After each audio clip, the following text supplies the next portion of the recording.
Satu lagi, bila berlaku tripping pada RCCB, kenapa bila terbakar dekat sini RCCB trip? Okay, first dia punya masalah sebab RCCB ni dia kesan arus yang tidak seimbang.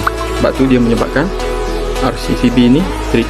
Okay, so dia kesan ada kebocoran arus disebabkan ada sparking dekat sini. So dia tak touch, so arus menyebabkan tak balance lah dengan yang loop kita guna tu. So RCCB dia akan trip. Okay, akan tukar yang baru. So alhamdulillah kita dah siap tukar yang baru. Okay, alhamdulillah kita dah ketatkan semua dia punya terminal, dia punya DB box, skru yang longgar kita ketatkan.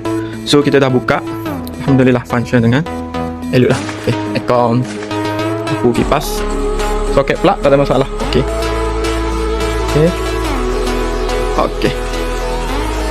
so sini pun okay. Ini pun okay. Tadi tak nyala, ni nyala dah. Okay, so alhamdulillah ni pun okay.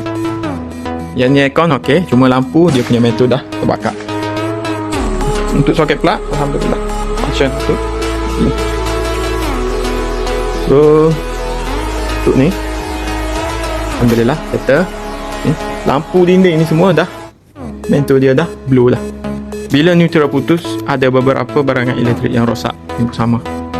So nasib baik bukan aircon apa semua. Okay, so kita akan tutup lagi di box terbaik.